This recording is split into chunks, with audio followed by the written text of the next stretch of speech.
नमस्कार दोस्तों, आपका लर्नर्स क्लासरूम यूट्यूब चैनल पे स्वागत है।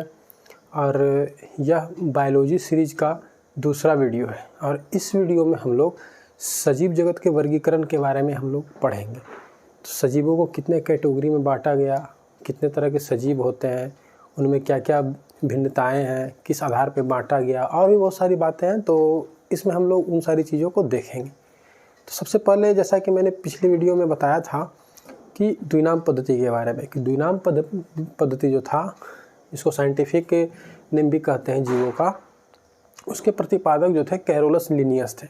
तो कैरोलस लिनियस ने जो अपनी पुस्तक लिखी थी स्पीसीज प्लांटेरम और सिस्टेमा नेचुरी, इन पुस्तकों में उन्होंने सभी सजीव जगत को दो भागों में बांटा था। मतलब जो कैरोलस लिनियस थे,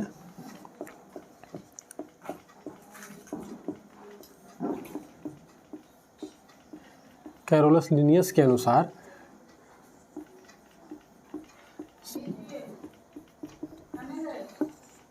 सजीव जगत को दो जगतों में डिवाइड किया गया था, जिसमें से पहला है पादप जगत और दूसरा है जंतु जगत। इन्होंने संपूर्ण सजीव जगत को दो भागों में बांटा था और ये काफ़ी दिनों तक मान्य रहा। लेकिन 1969 में विटकर ने 5 जगत वर्गीकरण प्रणाली को प्रस्तुत किया और यह सर्वव्यापी हो गया, यह सर्वमान्य हो गया। और ये इसके जगह पे कैरोलस लिनियस का जो वर्गीकरण था, इसका स्थान विटकर के 5 जगत वर्गीकरण प्रणाली ने ले लिया। तो 5 जगत वर्गीकरण प्रणाली को समझने से पहले कुछ टर्म है सेल के बारे में। हालांकि सेल के बारे में इसके अगला जो चैप्टर मैं पढ़ाऊंगा वो सेल ही पढ़ाऊंगा, लेकिन कुछ टर्म है जो इसमें यूज़ होगा, तो उन चीज़ों को पहले मैं यहाँ डिस्कस कर लेता हूँ, फिर इस 5 जगत वर्गीकरण प्रणाली पे आएंगे। तो इसमें से जो कुछ चीज़ों मैं पहले डिस्कस कर लेना चाहता हूँ, उसमें से है सेल का ही है। सेल का 2 प्रकार था, एक प्रोकैरियोटिक और दूसरा यूकैरियोटिक। इसके बारे में हम लोग एक संक्षिप्त परिचय इसका ले लेंगे, क्योंकि आगे जो 5 जगत वर्गीकरण प्रणाली है तो उसमें इन बातों का चर्चा होगा, तो इसकी थोड़ी समझ आप लोग को होनी चाहिए, तब जाकर के इसमें बेहतर पकड़ आप लोग बना पाइएगा। तो हम लोग पहले प्रोकैरियोटिक और यूकैरियोटिक को समझेंगे। जैसा कि आप लोग सभी जानते हैं कि सजीव जो होते हैं वो कोशिका से बने होते हैं। सजीव जो होते हैं वो कोशिका से बने होते हैं। किसी भी सजीव का संरचनात्मक और कार्यात्मक जो इकाई होती है वो कोशिका होती है। आप इसको इस प्रकार समझ सकते हैं, जिस प्रकार बड़े से बड़ा भवन ईंट से बना होता है, उसी प्रकार सजीवों का शरीर जो होता है वो एक छोटी कोशिका से ही निर्मित होती है। वो उसी कोशिका में लगातार विभाजन होते होते वो इतना बड़ा शरीर का निर्माण होता है। तो वो जो कोशिका होती है वो 2 प्रकार की होती है, एक प्रोकैरियोटिक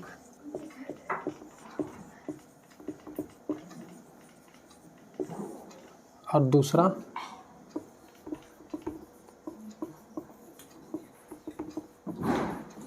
यूकैरियोटिक। इसको पहले हम लोग समझेंगे कि प्रोकैरियोटिक और यूकैरियोटिक क्या होता है। देखिए, प्रोकैरियोटिक मतलब पहले की कोशिका, अनडेवलप्ड कोशिका। जैसे आज का जो मानव है, क्या शुरू में मानव ऐसा ही था? तो बिल्कुल नहीं, क्योंकि मानव पहले जो था वो बंदर के ही सदृश दिखता था। उसके शरीर पे बाल भरे पड़े थे, उसकी पूंछ थी, 4 पैर से चलता था। फिर उसमें समय के साथ साथ लगातार बदलाव होते गया, चीज़ें बदलती गई, डेवलपमेंट हुआ, तब आज हम लोग जो देख रहे हैं मानव का स्वरूप वो इस रूप में आया। तो उसी प्रकार ये जो कोशिका थी वो पहले की कोशिका थी, बहुत प्राचीन कोशिका थी और ये अनडेवलप्ड फॉर्म में होती थी, ये पूरी तरह से विकसित नहीं थी। तो इस प्रकार की कोशिका जो प्रोकैरियोटिक कहलाती है। और जब जो आज की कोशिका जब डेवलप्ड फॉर्म में आ गई, उसका पूर्ण रूप से विकास हो गया, उसके अंदर पाए जाने वाले विभिन्न कोशिकीय अवयव मौजूद हो गए, वो आ गए अस्तित्व में, तो ये कोशिका का यह रूप जो है यूकैरियोटिक कहलाता है। तो इसमें क्या क्या भिन्नताएं हैं प्रोकैरियोटिक में, यूकैरियोटिक में, उसको हम देखेंगे बारीकी से। सबसे पहले प्रोकैरियोटिक कोशिका। प्रोकैरियोटिक कोशिका जो है यह अनडेवलप्ड होती है, अविकसित कोशिका है।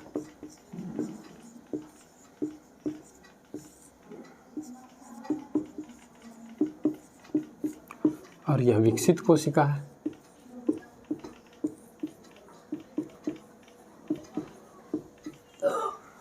अगला जो है प्रोकैरियोटिक कोशिका में केंद्रक झिल्ली का अभाव होता है। केंद्रक झिल्ली, इसमें केंद्रक झिल्ली का अभाव होता है और इसमें केंद्रक झिल्ली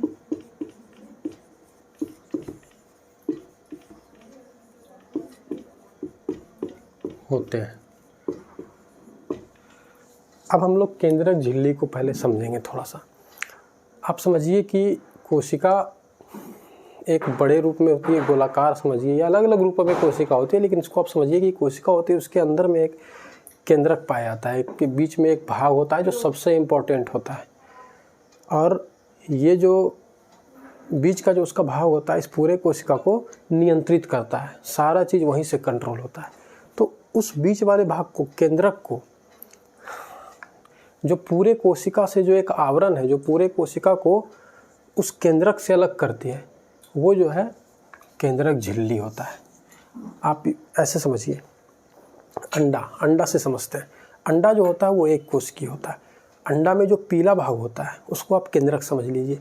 तो क्या केंद्रक, जब अंडा नॉर्मल स्थिति में होता है, उसमें उसके अंदर लिक्विड फॉर्म में होते हैं सारी चीज़, तो उसको आप सेक भी कीजिएगा फिर भी वो पीला भाग उसमें मिलता नहीं है। तो उसको मिलने से, पीला भाग भी लिक्विड में होता है और वो जो उजला भाग होता है वो भी लिक्विड में होता है, लेकिन उसको मिलने से जो रोकता है वो केंद्रक झिल्ली ही रोकता है। एक आवरण होता है पीले वाले भाग के ऊपर जो उसको उजले भाग से मिलने से रोकता है, तो वही होता है केंद्रक झिल्ली, जो केंद्रक को बांधे हुए रखता है, इस पीला वाले भाग को बांधे हुए रखता है, तो वही होता है केंद्रक झिल्ली। तो ये केंद्रक झिल्ली का अभाव होता है प्रोकैरियोटिक सेल में, प्रोकैरियोटिक कोशिका में, जिसके वजह से केंद्रक झिल्ली के अभाव, जब केंद्रक झिल्ली नहीं रहेगा तो क्या होगा, अंदर का जो केंद्रक का जो सारा चीज़ है वो पूरे कोशिका में छितर जाएगा।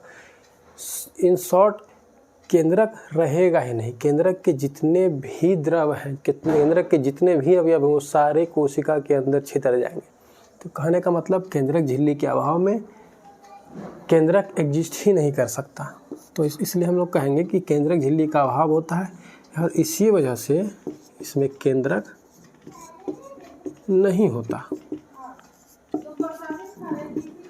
और इसमें चूँकि केंद्रक झिल्ली होती है, केंद्रक को बाउंड किए हुए रहती है, बांधे रखती है, उसको बाहरी द्रव्य जो बाहरी कोशिका के अन्य अवयव है उससे मिलने से रोकती है, इसलिए इसमें केंद्रक एग्जिस्ट करता है।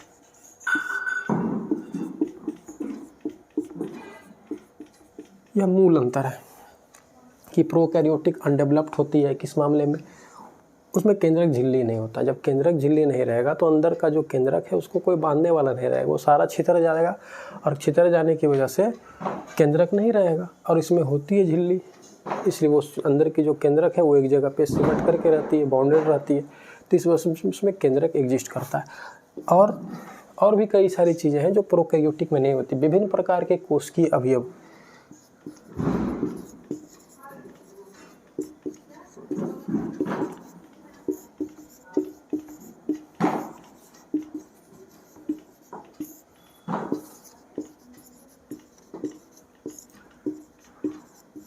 नहीं होते। इसमें विभिन्न प्रकार के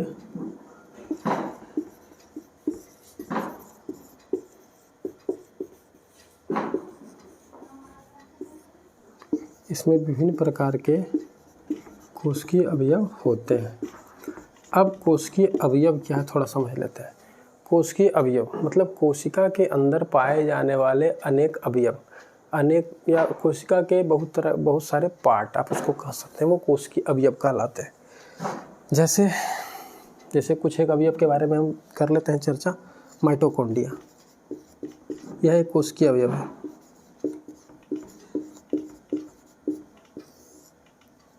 माइटोकॉन्ड्रिया चूँकि कोशिका जो होता है उसमें भी जीवन के लक्षण होते हैं, श्वसन होता है, तो माइटोकॉन्ड्रिया के सहारे कोशिका श्वसन करती है। तो यह माइटोकॉन्ड्रिया इसमें नहीं होता।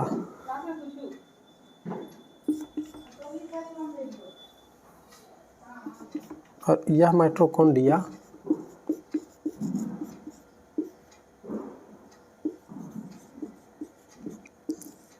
इसमें होता है। उसी प्रकार राइबोसोम का काम होता है प्रोटीन का निर्माण करना। यह 70S प्रकार के होते हैं और इसमें राइबोसोम 80S प्रकार के होते हैं। और भी कई सारे अवयव हैं, जैसे लाइसोसोम इसमें नहीं होता, लाइसोसोम भी जो है इसमें नहीं होता, लाइसोसोम इसमें नहीं होता और जबकि इसमें होता है। गोल्गी बॉडी भी इसमें नहीं होता, इसमें होता है। तो यही सब है, मतलब बहुत सारे कोशिकीय अवयव इसमें नहीं होते और इसमें लगभग सारे कोशिकीय अवयव होते हैं। ये डेवलप्ड कोशिका है, ये नहीं है। तो केंद्रक झिल्ली इसमें नहीं होती, जिसकी वजह से केंद्रक नहीं होता। इसमें केंद्रक झिल्ली होती है, केंद्रक समेत सारे कोशिकीय अवयव होते हैं। मूल डिफरेंस यही है, पे प्राचीन कोशिका है, ये डेवलप्ड कोशिका है। लगातार विकास होने के बाद कोशिका उस रूप में पहुंची है। तो ये था प्रोकैरियोटिक कोशिका और ये था यूकैरियोटिक कोशिका। चलिए, प्रोकैरियोटिक और यूकैरियोटिक आप लोग समझ चुके हैं। अब हम लोग थोड़ा सा सूक्ष्मजीव को एक समझ लेते हैं कि सूक्ष्मजीव कितने प्रकार के होते हैं। चूँकि सजीवों का वर्गीकरण है, तो एक बार हम लोग पहले जान तो लें कि आखिर जो सजीव है वो कौन कौन से हैं। तो सूक्ष्मजीव भी सजीव ही है। तो सूक्ष्मजीव कितने प्रकार के होते हैं, सूक्ष्मजीव कौन कौन से हैं। तो सूक्ष्मजीव जो है मूलतः वो 4 प्रकार के होते हैं। उसमें से सबसे पहला जो है उसको कहते हैं जीवाणु। सूक्ष्मजीव जो है, सूक्ष्मजीव का जो पहला प्रकार है वह है जीवाणु। जीवाणु जो होते हैं यह काफ़ी सूक्ष्म होते हैं और एक कोशिका से बने होते हैं। कई सारे जीवाणु जो होते हैं कि हमारे लिए काफ़ी उपयोगी हैं। जैसे उनमें से 2 जीवाणु जिसे हमें याद रखना चाहिए, काफ़ी बार एग्जाम्स में इससे रिलेटेड प्रश्न आते हैं, जिसमें पहला है राइजोबियम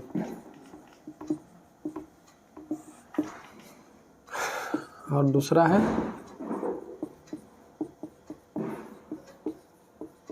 लैक्टोबैसिलस। ये 2 जीवाणु हैं जो विशेष रूप से एग्जामिनेशन पॉइंट ऑफ व्यू से काफ़ी इंपॉर्टेंट है। तो राइजोबियम जो होता है, ये जीवाणु दलहनी पौधों की गांठों में पाया जाता है और इसका काम है कि वातावरण के नाइट्रोजन का स्थिरीकरण करना। मतलब पेड़ पौधे जो होते हैं वो वायुमंडल में उपस्थित नाइट्रोजन को सीधे रूप से ग्रहण नहीं कर सकते, वो उसको मिट्टी से खींचते हैं। तो उसको मिट्टी में लाने का काम, मिट्टी में कन्वर्ट करने का काम, उसको मिट्टी में मिलाने का काम जो है ये राइजोबियम जीवाणु करते हैं और यह दलहनी पौधों की जड़ों में पाया जाता है। और ये जो है लैक्टोबैसिलस, ये दूध को दही में कन्वर्ट करता है। ये दोनों काफ़ी इंपॉर्टेंट है जीवाणु। यह एक कोशिकीय ही होते हैं, ये बहुकोशिकीय नहीं होते हैं। तो ये पहला प्रकार था जीवाणु का। यह कई रूपों में होते हैं, कई आकारों में। उसमें से स्पाइरल है, रॉड शेप्ड होता है,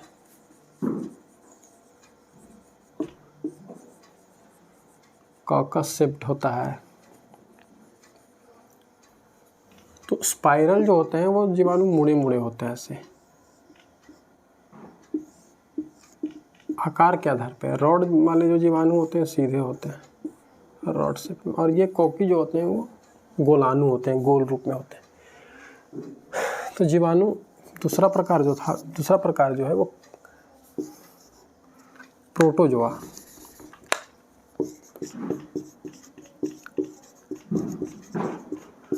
प्रोटोजोआ, यह भी एक कोशिकीय जीव है, यह भी एक कोशिकीय जीव है। और इसके कुछ उदाहरण जैसे आप लोग पढ़े होंगे अमीबा के बारे में, पैरामीशियम के बारे में, तो ये इसके कुछ उदाहरण हैं। यह भी एक कोशिकीय ही होते हैं, बहुकोशिकीय नहीं होते हैं प्रोटोजोआ। और अब जीवाणु भी एक कोशिकीय होते हैं। तीसरा जो वर्ग है एल्गी, शैवाल इसको कहते हैं। शैवाल जो होते हैं ये बहुकोशिकीय भी होते हैं, एक कोशिकीय भी होते हैं।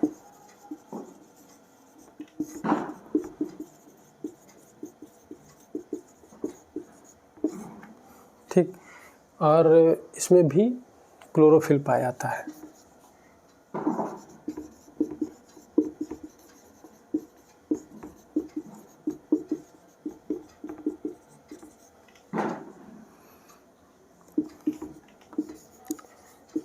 कुछ एल्गी का उदाहरण जैसे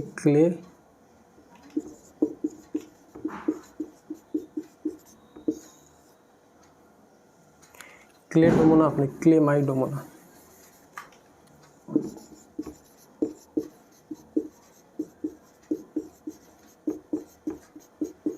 क्लेमाइडोमोनास और स्पाइरोगाइरा।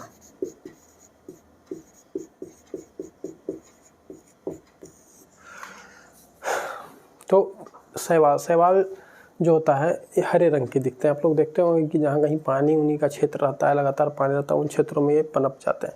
ये बहुकोशिकीय जनरली होते हैं, कहीं कुछ जो होते हैं वो एक कोशिकीय भी होते हैं।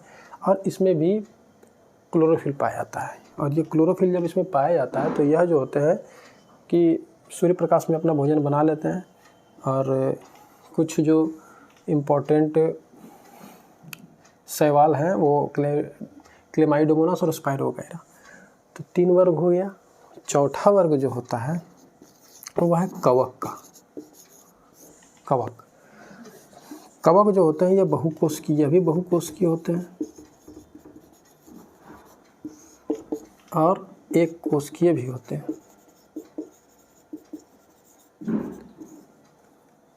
और इसमें क्लोरोफिल नहीं पाया जाता।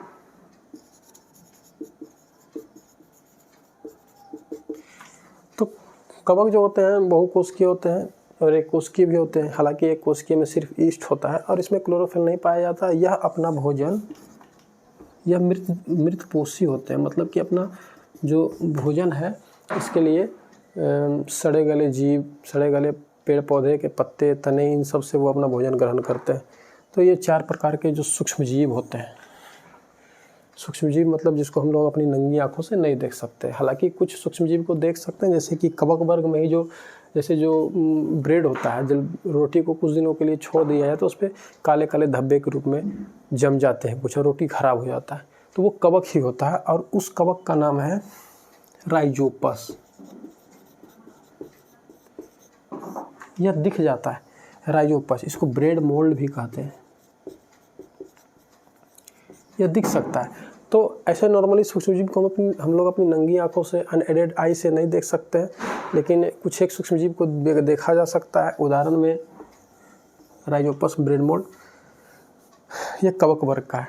तो सूक्ष्मजीव को 4 भागों में, सूक्ष्मजीव 4 प्रकार के होते हैं: जीवाणु, प्रोटोजोआ, एल्गी और कवक।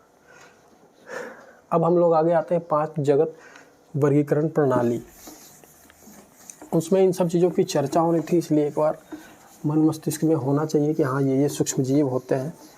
फिर उनका वर्गीकरण पढ़ेंगे तो ज़्यादा बेहतर हमें समझ आएगा, एक बेहतरीन अवधारणा मन मस्तिष्क में उभरेगी।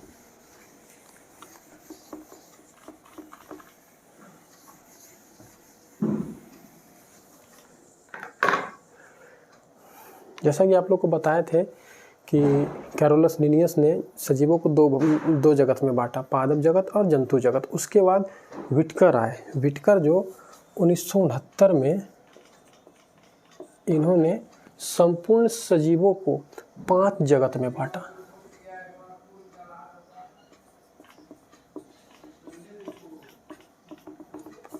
पांच जगत में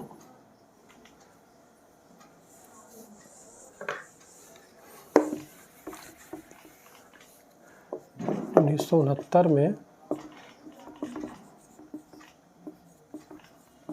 व्हिटकर ने 5 जगत वर्गीकरण प्रणाली लाया। जब इन्होंने 1969 में व्हिटकर ने 5 जगत वर्गीकरण प्रणाली लाया तो उसके बाद से जो 2 जगत में जो बांटा गया था उसका स्थान इसने ले लिया, 5 जगत वर्गीकरण प्रणाली ने ले लिया। और व्हिटकर जो थे इन्होंने ये लाया था। और ये जो 5 जगत था, सजीवों को 5 जगत में बांटने का जो आधार इन्होंने तय किया, जो मापदंड तय किया, तो यह जो था उनके गुण, संरचना इत्यादि को बेस माना। उनके गुणों और संरचना, कार्यप्रणाली इत्यादि के आधार पर उसका उन्होंने 5 जगत में वर्गीकरण किया। संपूर्ण सजीवों को 5 जगत में बांटा। तो उसमें से हम लोग एक एक करके हर एक जगत का चर्चा करेंगे और उसके बारे में विस्तार से जानेंगे। तो उसमें से सबसे पहला जो जगत था, इस जगत को मोनेरा जगत कहते हैं। मोनेरा।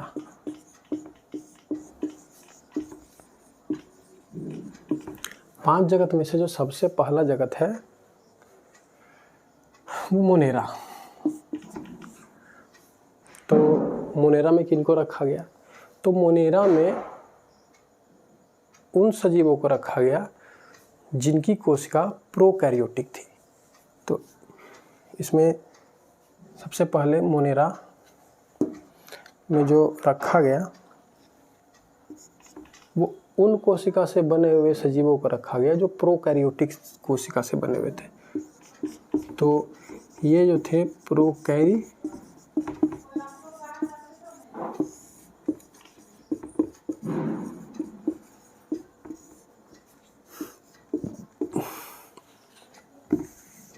प्रोकैरियोटिक कोशिका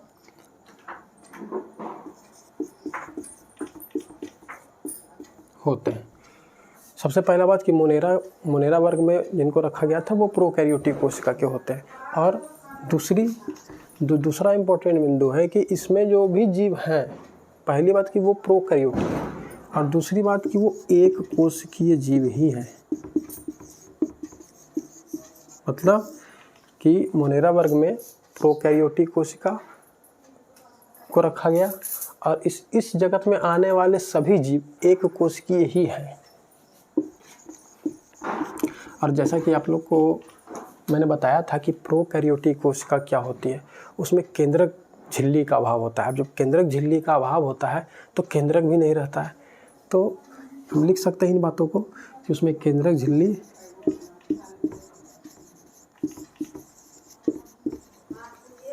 नहीं होती है। केंद्रक झिल्ली जब नहीं होगी तो भाई केंद्रक भी नहीं रहेगा, क्योंकि केंद्रक को बांध करके रखने वाला ही नहीं होता है तो केंद्रक तो भाई नहीं रहेगा ना। तो केंद्रक भी एग्जिस्ट नहीं करता है। केंद्रक झिल्ली का अभाव, उसके बाद केंद्रक का भी अभाव। और इस वर्ग में चूंकि एक कोशिकीय जीव ही आते हैं तो सूक्ष्मजीव भी होगा कोई। तो इस वर्ग में बैक्टीरिया आते हैं। इस वर्ग में कौन आते हैं? मुख्यतः बैक्टीरिया आते हैं। बैक्टीरिया को ही जीवाणु भी कहा जाता है, कंफ्यूज नहीं होना है। तो इस वर्ग में बैक्टीरिया आते हैं, जीवाणु आते हैं और एक नीले हरे शैवाल, नीले हरे शैवाल भी आते हैं। ये जो नीले हरे शैवाल है इसको साइनोबैक्टीरिया भी कहते हैं।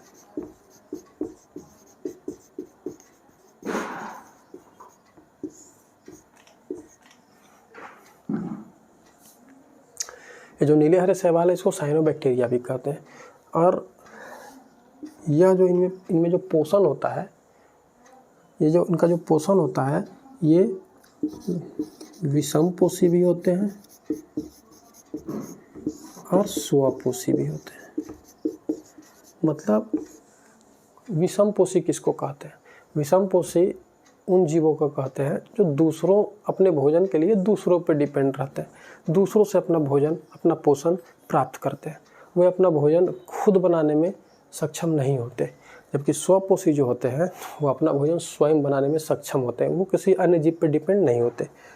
तो बैक्टीरिया जो होते हैं जो मोनेरा जो वर्ग के जो जीव होते हैं वो स्वपोषी भी हो सकते हैं, विषमपोषी भी हो सकते हैं, लेकिन ज़्यादातर इसमें जो होते हैं वो विषमपोषी होते हैं। जो स्वपोषी होते हैं उसमें से सिर्फ साइनोबैक्टीरिया ही आता है।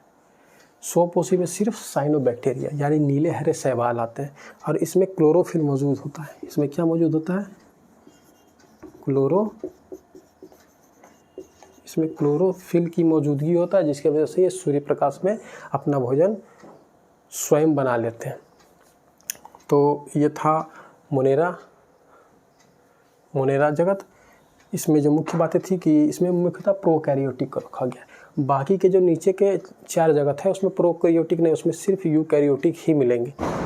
सिर्फ यही एक वर्ग है जिसमें प्रोकैरियोटिक कोशिका से बने हुए जीवों को रखा गया। और कैसे जीव? जो एक कोशिका से बने होते हैं। अब एक कोशिका से बने हुए जो जीव होते हैं इसमें से सिर्फ और सिर्फ बैक्टीरिया वर्ग के ही जीवों को रखा गया है। और नीले हरे शैवाल यह भी बैक्टीरिया का ही एक रूप है, ये साइनोबैक्टीरिया भी इसको कहते हैं। और ये साइनोबैक्टीरिया इसलिए थोड़ा मायने रखता है क्योंकि यह स्वपोषी होता है, अपना भोजन खुद बना लेता है, और यह विषमपोषी नहीं बल्कि स्वपोषी होता है। तो हम लोग दूसरे वर्ग में आते हैं। मोनेरा के बाद जो दूसरा जगत है वो है प्रोटेस्टा।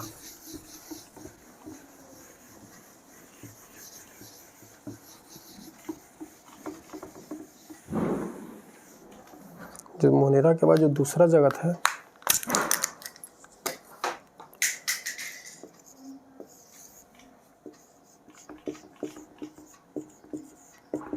प्रोटेस्टा।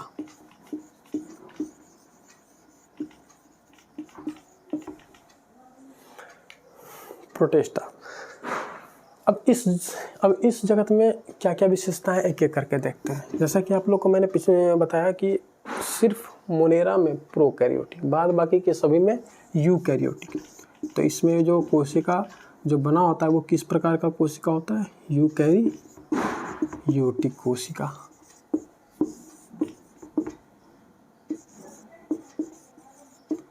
यह जो होते हैं यूकैरियोटिक कोशिका के बने होते हैं। और यूकैरियोटिक कोशिका के जब बने होते हैं तो इसमें केंद्रक झिल्ली होता है,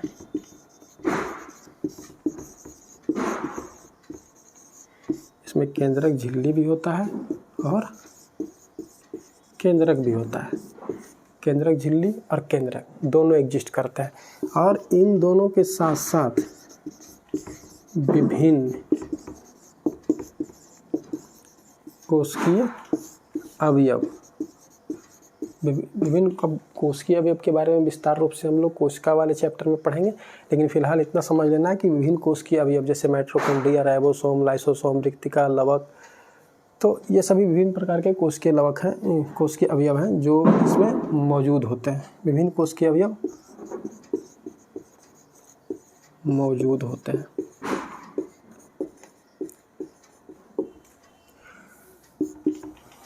ये सभी यूकैरियोटिक कोशिका का ही एक तरह से समझिए कि यूकैरियोटिक कोशिका में भी सब चीज़ पढ़ेंगे कि यूकैरियोटिक कोशिका जब है तो ये सब चीज़ें होंगी।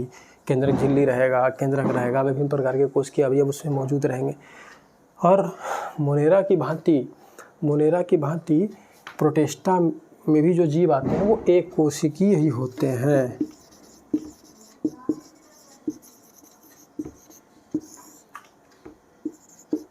अब एक कोशिकीय होते हैं तो ये भी सूक्ष्मजीव ही होंगे, को नंगी आंखों से नहीं देख सकते हैं। तो कौन से सूक्ष्मजीव हैं? तो इस जगत में प्रोटोजोआ वर्ग के सूक्ष्मजीवों को रखा गया है। इस जगत में जो आने वाले इस जगत के अंतर्गत जो सूक्ष्मजीव आते हैं वह प्रोटोजोआ वर्ग के सूक्ष्मजीव आते हैं। कौन आते हैं? प्रोटोजोआ में कई नामों के जो सूक्ष्मजीव होते हैं उसमें से जो ज़्यादा इम्पोर्टेंट है वो अमीबा के बारे में जानते होंगे आप लोग। अमीबा, प्रोटोजोआ, इनसे प्रश्न भी आता है इसलिए इनके बारे में जान लीजिए। अमीबा, प्रोटोजोआ और एक यूग्लिना। तो अमीबा, सबसे पहले अमीबा पोषण जो है अमीबा का मायने रखता है, क्योंकि इसके पोषण से लेकर के कई बार प्रश्न आते हैं कि अमीबा पोषण या भोजन कैसे ग्रहण करता है। तो अमीबा भोजन कूटपाद या कृत्रिम पाँव, जिसको सूडोपोडिया भी कहते हैं, उसके द्वारा ये भोजन ग्रहण करता है। प्रोटोजोआ का आकृति के बाद संबंध में कि प्रोटोजोआ कौन सा सूक्ष्मजीव है जिसकी आकृति चप्पल की भांति होती है, तो भाई प्रोटोजोआ। और यूग्लिना के बारे में हम जानेंगे कि यूग्लिना जो होता है, इसके बारे में ये है कि यह जो होता है इसमें क्लोरोफिल पाया जाता है और यह अपना भोजन स्वयं बना सकता है सूर्य प्रकाश की उपस्थिति में। इसलिए संपूर्ण प्रोटिस्टा जगत में सिर्फ यूग्लिना ही है जो क्या है, स्वपोषी। यूग्लिना जो होता है स्वपोषी भी है और विषमपोषी भी है। तो यूग्लिना के बारे में समझ लेते हैं कि यूग्लिना जो होता है यह क्लोरोफिल इसमें पाया जाता है। जब सूर्य प्रकाश की उपस्थिति में इसको रख दिया जाता है तो ये अपना भोजन खुद बना लेता है, खुद ग्रहण कर लेता है, तो उस केस में यह स्वपोषी हो जाता है। लेकिन जब यह अंधकार में चला जाता है तो उस वक्त इसका क्लोरोफिल काम नहीं कर पाता और इसको अपने भोजन के लिए दूसरे जीवों पे निर्भर रहना पड़ता है, तो उस समय यह विषमपोषी की तरह ट्रीट करता है। बाद बाकी के जो भी प्रोटोजोआ होते हैं वो विषमपोषी ही होते हैं। तो इसमें पोषण का जो प्रकार होता है वो स्वपोषी प्लस विषमपोषी। स्वपोषी में सिर्फ और सिर्फ यूग्लिना। तो यह जो था प्रोटिस्टा जगत का मुख्य बिंदु था। एक बार इसको संक्षिप्त में देख लेते हैं। यूकैरियोटिक सेल से बने होते हैं। यूकैरियोटिक सेल मतलब डेवलप्ड सेल, मतलब उसमें कोशिका केंद्रक झिल्ली जो है उसमें मौजूद होता है। केंद्रक झिल्ली के होने से केंद्रक भी मौजूद होता है और इसके साथ साथ विभिन्न प्रकार के कोशिकीय अवयव जो होते हैं वो भी उसमें मौजूद होते हैं। और इस जगत में मुख्यतः प्रोटोजोआ वर्ग को रखा गया है। प्रोटोजोआ में कौन कौन आते हैं? अमीबा, ये उसके कुछ उदाहरण है, आते तो हैं बहुत सारे, अमीबा, प्रोटोजोआ और यूग्लिना। ये काफ़ी इंपॉर्टेंट है, इनसे लेकर के प्रश्न उठता है, इसलिए मैंने इनको यहाँ पे इस जिक्र कर दिया। और यह जो इनमें पोषण जो होता है वो किस प्रकार का होता है? स्वपोषी भी होता है और विषमपोषी। स्वपोषी यूग्लिना में क्लोरोफिल होता है इसलिए वह स्वपोषी भी होता है, अपना भोजन स्वयं बना लेता है। अब हम लोग तीसरे जगत में आते हैं।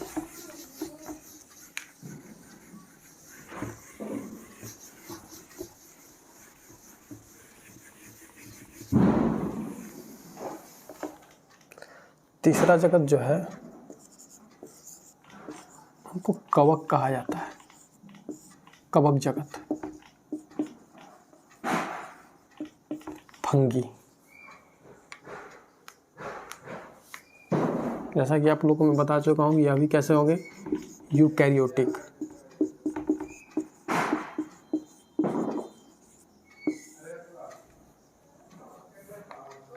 यह यूकैरियोटिक होता है। प्रोकैरियोटिक तो सिर्फ मोनेरा ही होता है, बाकी ये फंगी होते हैं यूकैरियोटिक। और ये कैसे होते हैं? एक कोशिकीय की बहुकोशिकीय। तो यहाँ से यह जो होते हैं बहुकोशिकीय होते हैं। यह कैसे होते हैं? बहुकोशिकीय, मतलब कि एक से ज़्यादा कोशिका से बने होते हैं। हालांकि ये भी सूक्ष्मजीव ही होते हैं, लेकिन कुछ एक को देख सकते हैं, नंगी आंखों से देख सकते हैं। बहुकोशिकीय यूकैरियोटिक होते हैं लेकिन यह बहुकोशिकीय होते हैं। और सिर्फ इसका एक उदाहरण है, इसमें एक जो है एक कोशिकीय का सिर्फ और सिर्फ एक उदाहरण, एक कोशिकीय भी होता है। और वह कौन होता है? सिर्फ एक कवक जो है वो एक कोशिकीय होता है और वो काफ़ी इम्पोर्टेंट है, उसका नाम है ईस्ट। ईस्ट एक ऐसा कवक है जो सिर्फ एक कोशिकीय होता है, बाद बाकी के जितने कवक हैं वो बहुकोशिकीय। यूकैरियोटिक सेल हैं तो इसमें भी वो सारी बातें होंगी, जैसे केंद्रक झिल्ली होगा,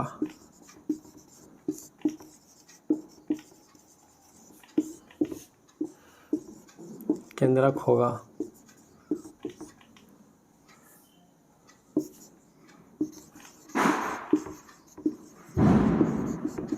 विभिन्न प्रकार के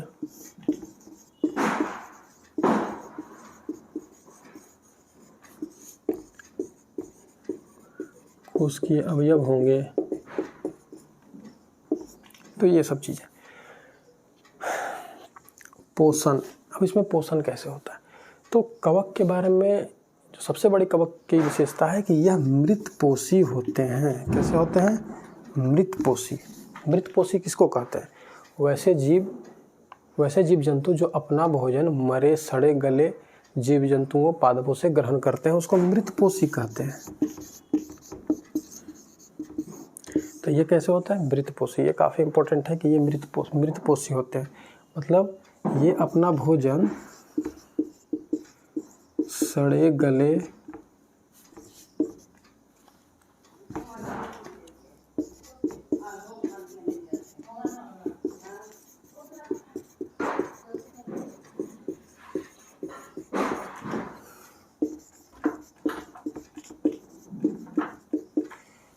मृतपोषी होते हैं। और मृतपोषी का मतलब ये हुआ कि सड़े गले पादपों जीवों से जो है कि ये भोजन ग्रहण करते हैं।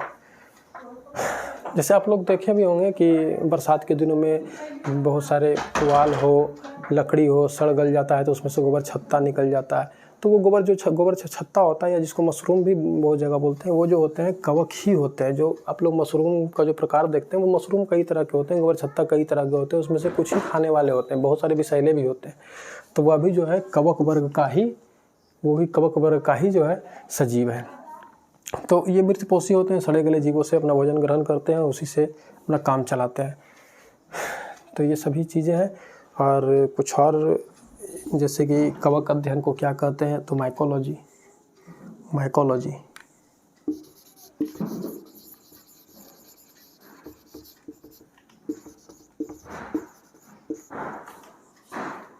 कवक का अध्ययन है ये माइकोलॉजी। हाँ, एक चीज़ और, जो कवक होते हैं इसका जो सबसे बाहरी आवरण होता है, कोशिका को बाहरी दुनिया से अलग, जैसे हमारा शरीर है, इसको बाहरी दुनिया से कौन अलग कर रहा है? हमारा स्किन। वैसे ही कवक को बाहरी दुनिया से जो अलग करता है वो इसको सेल वॉल कहते हैं। दो तरह की चीज़ें होती है, एक कोशिका भित्ति, एक कोशिका झिल्ली। तो कोशिका झिल्ली जो होता है वो सभी जीव कोशिका में होता है, कोशिका झिल्ली। लेकिन कोशिका भित्ति सिर्फ पादप में और कुछ गिने चुने कोशिका में ही होते हैं। तो वो जो कोशिका भित्ति होता है, सेल वॉल, वो इसमें कवक में मौजूद होता है। सभी जितने भी, इसके अलावा जितने प्लांट सेल होते हैं, पौधे की कोशिका जितने होते हैं, उन सभी कोशिका में भी कोशिका भित्ति सेल वॉल होता है। तो इसमें जो सेल वॉल होते हैं, कोशिका भित्ति, इसकी जो कोशिका भित्ति होती है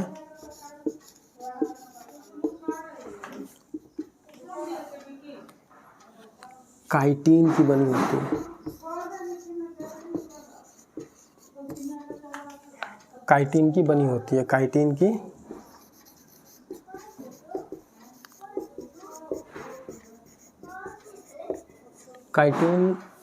इनकी जो कोशिका भित्ति होती है, ये सब चीज़ें ज़्यादा क्लियर होगी आपको कोशिका वाले चैप्टर में, इसलिए पेशेंस थोड़ा रखिएगा। तो कोशिका भित्ति जो होता है इसका, वो काइटिन नामक शर्करा की बनी होती है। काइटिन जो है एक प्रकार का शर्करा है। तो इतना ही इसमें मुख्य बात इतना ही थी कि कवक जो होता है यूकैरियोटिक होता है और एक कोशिकीय बहुकोशिकीय होता है। एक कोशिकीय में इसका सिर्फ और सिर्फ एक उदाहरण है, कौन? ईस्ट। और ईस्ट का हम लोग ईस्ट हमारे लिए काफ़ी उपयोगी है, क्योंकि इसका उपयोग करके कई सारी चीज़ें बनाई जाती है, जैसे शराब, केक, इडली, इन सब को बनाने में ईस्ट का काफ़ी योगदान होता है। और यह एक कोशिकीय होता है। और चूँकि यूकैरियोटिक है इसलिए केंद्रक झिल्ली, केंद्रक, विभिन्न प्रकार के कोशिकीय भी सारा कुछ होगा। ये मृतपोषी होता है। मृतपोषी वैसे जीवों को कहते हैं जो अपना भोजन सड़े गले पादपों से, जीव जंतुओं से वो ग्रहण करता है। और कवक के अध्ययन को माइकोलॉजी कई बार पूछ चुका है। और इसकी कोशिका भित्ति जो एक विशेष प्रकार की शर्करा से बनी होती है, जिसको काइटिन कहते हैं। तो कवक में इतना ही था। अगला जो है वो पादप जगत।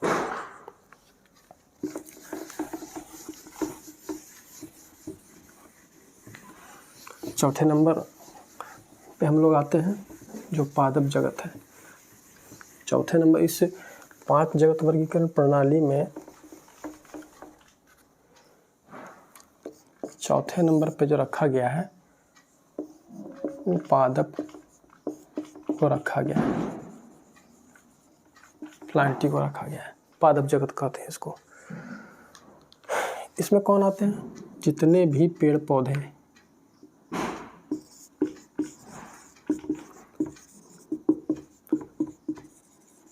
सभी पेड़ पौधे इसके अंतर्गत आते हैं। और जैसा कि मैंने आपको बताया कि कवक वाले में कि कवक का जो सेल वॉल होता है, कोशिका भित्ति जो होती है वो काइटिन की बनी होती है। तो वह जो कोशिका भित्ति जो होती है वो प्लांट सेल में भी पाया जाता है। प्लांट सेल में इसमें सेल वॉल यानी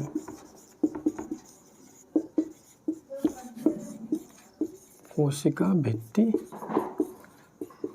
पाई जाती है। इसके अंतर्गत सभी पेड़ पौधे आते हैं और इसकी कोशिका में सेल वॉल पाया जाता है।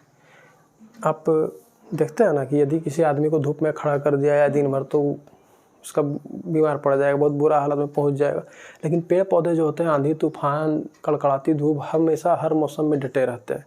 तो इनको जो विशेष सुरक्षा है कोई ना कोई तो प्रदान करता होगा, तब तो इनकी कोशिका में किसी प्रकार का कुछ नहीं होता है।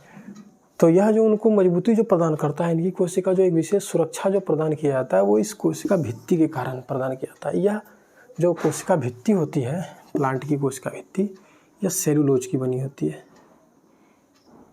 यह कोशिका भित्ति किस चीज़ की बनी होती है?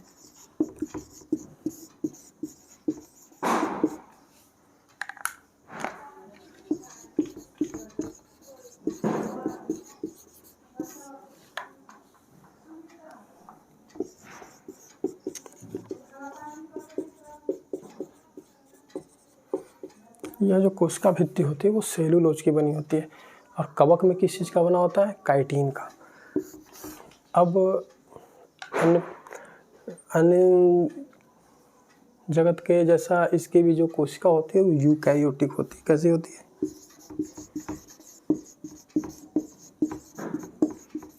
यूकैरियोटिक।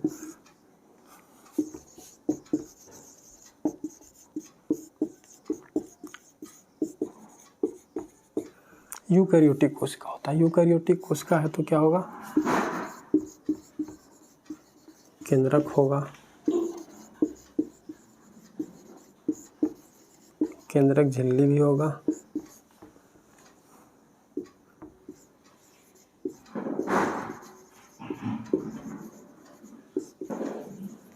विभिन्न प्रकार के कोशिकीय अवयव भी होंगे। प्लांट में जो पोषण होता है ये स्वपोषी होते हैं। जैसा कि आप लोग सभी जानते हैं कि पेड़ पौधे अपने भोजन स्वयं बना लेते हैं, अपने भोजन के लिए किसी अन्य जीवों पे निर्भर नहीं होते, ये स्वपोषी होते हैं। और इनकी कोशिका में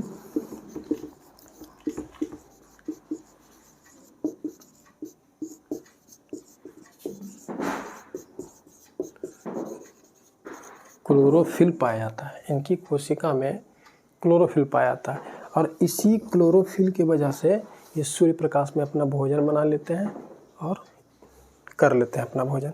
स्वपोषी होते हैं और इनकी कोशिका में क्लोरोफिल पाया जाता है। तो यह इनसे जो इनका जो मुख्य बात ये था।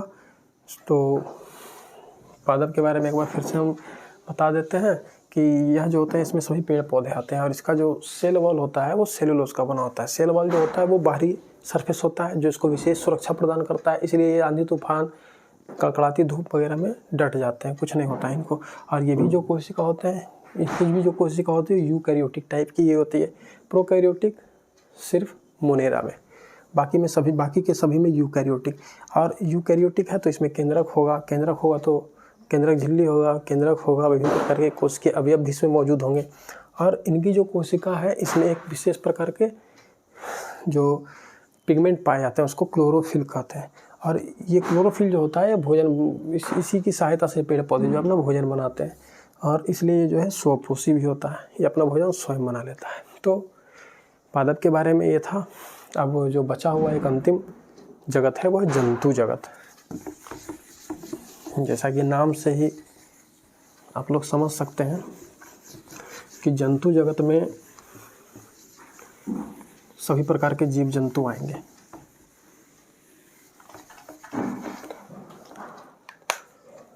तो पांचवा जंतु। तो जंतु जगत में जो है इसमें सभी प्रकार के जंतुओं को रखा गया है।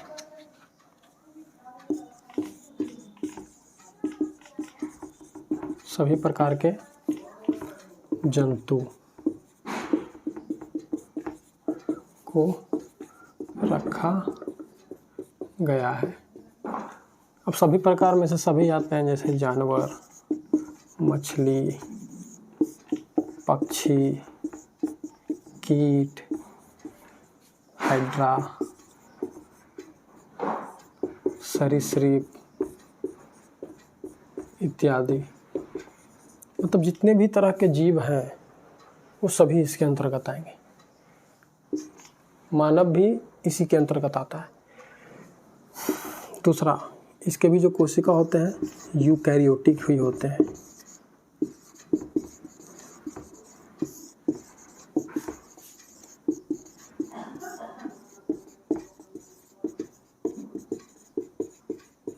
यूकैरियोटिक कोशिका से बने होते हैं। यूकैरियोटिक से बने हैं तो क्या होगा, इसमें